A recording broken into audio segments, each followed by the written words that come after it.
Já que ela não vai pagar dividendos, eles estão falando para quem quiser ouvir. Chegou a hora de comprar a Petrobras. Tá. Temos notícias que saiu agora também, né? Notícias horríveis. Fresquinha, notícias horríveis. Tá. O que aconteceu? Quem me acompanhou da última vez que eu vim aqui no podcast, eu fiz uma live meio que defendendo o case da Petrobras. E qual era a minha defesa? Primeiro, ela estava muito redondinha.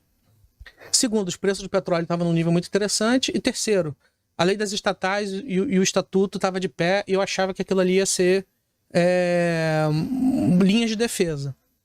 E eu achava também, aqui eu vou ser sincero, que o PT iria adotar uma estratégia mais gradualista. Coisa nenhuma. O cara chegou atropelando sem a menor pena, já botou um ex-senador do partido na presidência. E hoje, agora, no que a gente está conversando... Então, assim, na prática, o governo começa depois do carnaval, né? Porque é quando a Câmara assume, é quando você pode submeter os projetos e eles vão ser aprovados. Pô, o cara já meteu uma proposta de análise de offshore com investimento de 260 bi. Claro, não vai, mas ele não vai investir tudo ao mesmo tempo, não sei o que lá, mas assim... Qual a finalidade disso, né? Horrível. A gente escreveu uma nota sobre isso na Genial. Os preços de petróleo estão caindo, não vai pagar dividendo. O pipeline de investimentos aumentou, e isso não tem nenhum problema, são bons, pelo menos em relação à gestão passada. O pipeline que eles colocaram é de 78 bi, mas essa gestão quer, além desse 78 bi, colocar em coisas que eu julgo ruins, como eólica offshore, refinarias, restatização de refinarias, umas coisas assim ultra heterodoxas que não geram valor, e caso o preço do petróleo fique em um patamar elevado pelos próximos anos, essa oportunidade vai ser perdida, como foi lá entre 2010 e 2006, né? O preço do petróleo ficou muito tempo ali na casa dos $100. E a empresa, ao final do ciclo ali, ela estava em regime pré-falimentar. Eu não estou dizendo que ela vai quebrar, mas assim, eu não acho que ela vá ter uma performance, já que ela não vai pagar dividendos, eles estão falando para quem quiser ouvir. E tem todas essas outras... Esse dinheiro que era para ser feito para pagar dividendo vai ser investido em projetos ruins? Para onde é que a empresa vai? Não, e outra coisa, né? Se você for pegar o histórico de investimento do governo... Péssimo. É péssimo. Você vê que só é perda de valor, né? Só perda de valor. Pô, refinaria, cara. Acho que Abreu e Lima. Orçamento inicial, $3 bilhões. Orçamento parceiro, Hugo Chávez. O Hugo Chávez deu um cano, não participou. No final do processo, o valor final foi, sei lá, $20 bilhões, umas coisas assim super absurdas. Então, assim... Eu não acho que tem assim, o discurso, em algum momento, ele vai virar fundamento. Né? Vamos fazer uma refinaria, ou uma eólica, o que quer que seja. Em algum momento, isso vai virar fato. Aí, assim, eu vou esperar isso. E quando eu olho para o outro lado, que são as empresas privadas, elas têm um plano de negócios que eu particularmente julgo muito mais interessante. Né? Então, se a gente pudesse se mover 4 anos para frente, se a coisa der mais ou menos certa no que diz respeito ao aumento de produção que eles esperam alcançar, porra, sabe... Vão ser cases muito interessantes em termos de geração de caixa, etc. Enquanto que a Petrobras vai estar investindo, sei lá, em eólica, que quer que seja. Eólica offshore. É um péssimo negócio, né? Um negócio que tendo em vista que ela não tem a expertise. Ela não tem a expertise. O passado em execução de projetos é ruim. Envolve corrupção, muita corrupção. Eu não quero usar essa palavra, mas... Não, já é provado, né? Ela não tem... Sequer o marco regulatório de eólicas offshore está de pé. Cara, eu vi assim, para você investir numa eólica offshore, para implementar, o custo é 3 vezes maior. Para operar, o custo é 3 vezes maior. E os fatores de capacidade são em linha com o onshore. Sendo que os preços privados, com o atual nível de preços de geração, o preço da geração caiu muito, porque choveu muito. E você tem uma demanda fraca devido à economia fraca do Brasil. Então, os preços de energia saíram de 160 para 110, 120, os preços de longo prazo. Então, mesmo os preços privados, a Engie, ela está tendo dificuldade em colocar novos projetos de pé, porque do jeito que está, não está se pagando. E o Brasil tem uma sobra estrutural de energia, tem uma oferta maior do que a demanda, em termos de capacidade instalada em geração, de pelo menos mais 4, 5 anos, a dependendo do cenário que você usa de consumo. Então, assim, não tendo ali nenhum problema com chuva, é bem capaz que o preço da energia fique pressionado pelos próximos 3, 4 anos. Então aí você bota um projeto com esses econômicos horríveis em uma empresa que tem uns... Claro, inclusive o próprio presidente da empresa, depois ele fez um vídeo explicando que não vai ser tudo de uma vez, que, vai ser um projeto ou outro, ainda estamos em análise. Tudo bem, mas, e aí? Já colocou ali, já. Entendeu? A empresa vale hoje, se não me engano, 350 bi. Os investimentos... 260. Cara, o preço da empresa... A empresa tem 60 anos de história, 60, 70. Aí quer meter um pipeline de projetos de, sabe... Então, assim... E quem vai fazer essas daí? Será que é o Odebrecht? Será que é a empresa Nova Nor, que... Nova Nor, né? Nova Nor? Então, assim, não sei quem vai ser, mas, assim, vai estar melhor do que a gente. Com certeza, né? A companheirada vai estar melhor mesmo, né? Tudo que eles querem fazer, realmente, eu sou contra. Tudo que você vê o governo meter a mão... A Petrobras, ela tá numa classe de ativo, pensando assim, se eu fosse um gestor global, que estou agora em Nova York, o gestor, ele olha as grandes majors mundiais que negociam a múltiplos baixos, mas que têm grande influência do governo. Então, você tem principalmente as russas, as chinesas e a Petrobras no meio do caminho. Então, assim, o cara pode pensar, olha, ao invés de comprar uma russa ou uma chinesa, pode ser que eu compre uma Petrobras que no final do dia ela está no meio do caminho entre as empresas privadas e a China e a Rússia, que tem uma interferência muito maior. Então, assim, sobre esse aspecto, numa estratégia desse sentido, talvez faça algum sentido. Entendeu? Sobre uma estratégia, assim, mas assim, pro brasileiro, eu não, sabe, tendo outros cases com crescimento, com histórico de execução e coisas assim... Não vale a pena correr o risco, né? O risco tá muito grande, né? É o que eu acho. Porque você já não vai receber dividendos. E por último, a gente está no princípio do ciclo. Toda estatal, ela está sujeita ao ciclo eleitoral, seja estatal estadual ou estatal federal. Quando muda o governador ou o presidente, a gente precisa fazer uma avaliação da ideia que o cara tem para aquele case. E o case se torna as ideias que o sujeito tem pro case. Aí você tem que ficar fazendo conta de trás para frente. O que é conta de trás para frente? Peraí, deixa eu fazer as estimativas aqui de EBITDA para Petrobras de 2023. X vai gerar tanto de caixa. Beleza. Mas peraí, e se eu colocar uma eólica aqui? Opa, vai gerar um pouco menos. Se eu colocar uma refinaria? Aí, ou seja, você coloca tudo de errado, aí do que sobra, você vai ver, não, peraí, então mesmo com todos esses problemas, eu acho que vale a pena.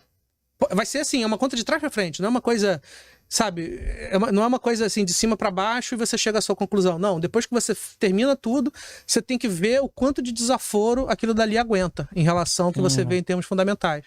Tem a Petrobras e tem as outras, né? Tem a PetroRio, tem a 3R, também a PetroRecôncavo. Dessas três aí, existem oportunidades ainda no setor? Tá, hoje é outro setor que tacaram uma bomba nuclear nele, né? E cada evento, acho que ele tem que ser analisado de uma maneira. Hoje, o case menos arriscado das três, na minha opinião, é a Prio. Menos arriscado. Tá? Por quê? Primeiro, essa tributação de petróleo cru exportado vai durar aparentemente só 4 meses, então assim, não vão ser 4 meses, e ela exporta toda a produção dela, então não vão ser 4 meses que vai afetar o case da empresa. Aí depois disso, suspensão do desinvestimento da Petrobras. Já concluiu a Albacora, que era o último ativo que ela precisava incorporar. Já foi concluída. E por último, o que tem mais? Teve mais alguma coisa. Suspensão dos investimentos, enfim. Eu vejo que a Prio, no frigir dos ovos, ela é o case menos arriscado do ponto de vista estrutural. A Recôncavo, não sei se você viu, caiu 20% ontem e caiu mais um pouco hoje. Por quê? Porque saiu uma certificação de reservas muito ruim, em que, primeiro que no desinvestimento da Petrobras, ela estava negociando um ativo chamado Polo Bahia Terra, só que eles não assinaram nada. Tá? Então a Petrobras não tem nenhum dever legal, enfim, ela pode falar, não quero mais vender o ativo sem cometer nenhum absurdo, é uma decisão dela. E isso tira um pouco da atratividade do case, porque a PetroRecôncavo ela tinha um pouco menos de crescimento em relação aos demais pares. Esse é o primeiro ponto. E o segundo é que foi publicado a certificação de reserva ontem. A certificação de reserva como se fosse uma auditoria em que ela classifica a quantidade de barris recuperáveis que cada empresa tem. E o resultado disso foi que, apesar de ter encontrado mais petróleo, entre aspas, por assim dizer, essa certificação foi feita via uma curva de preços do final do ano passado, que era muito maior do que a gente tem hoje. Então, assim, foi uma premissa agressiva no que diz respeito à recuperabilidade desses volumes. E, por último, houve uma revisão para cima dos investimentos para o desenvolvimento dos poços. Então, a empresa esperava investir X, agora vai ter que investir X e mais 20%. Então, o papel deu uma azedada muito forte, porque na prática o que está sendo dito é o seguinte: ela vai gerar menos caixa do que antes. Em minha defesa, esse caso, nesse case eu tinha neutro. Agora, falando de um case que eu tinha como compra, é a 3R, que está sofrendo bastante. E o que aconteceu com a 3R? A questão da taxação de exportação ainda não é um problema para ela, porque ela vende o petróleo dela internamente. Quando ela ganhar mais escala, talvez ela exporte, mas assim, isso para ela não é um problema. O desinvestimento da Petrobras, ela tem um ativo que ela já assinou, inclusive a geração de caixa do ativo desde junho do ano passado já pertence a 3R, e só falta uma última assinatura dos órgãos de controle para que o ativo seja concluído, a transferência do ativo seja concluída. E você tem uma empresa que não quer mais vender, no caso da Petrobras, que não quer mais vender o ativo. Só que, veja bem, o contrato já foi assinado. Entendeu? Já foi assinado. Qual é o problema? Parte do ativo, pelo menos quase 10% do valor combinado, já foi pago. Então, e aí? A Petrobras vai rasgar o contrato? Entendeu? Mesmo... Prevê multas, alguma coisa assim, no contrato? Cara, não é que ela prevê alguma coisa, mas assim, isso vai ser judicializado. Peraí, quer dizer que eu te dou um dinheiro antecipadamente, eu tenho dinheiro, eu tenho direito a esse fluxo de caixa, eu contrato pessoas, e você... O que eu fiz de errado? Assim, que tá... Entendeu? Então eu acho assim que causa uma impressão muito ruim. Por quê? Porque uma coisa é o governo fazer uma política X e essa política dá errado. Sim. Outra coisa é você quebrar um contrato, algo estabelecido, em que você chega e por causa de um ativo velho. Assim, Polo Potiguar é um ativo que tem dezenas de anos de operação. E aí você... Sabe, isso acaba respingando até em outros setores e outros leilões que a empresa pode fazer, porque os investidores vão pensar, opa, se existe um risco estrutural maior aqui, eu não vou ser tão agressivo quanto eu deveria.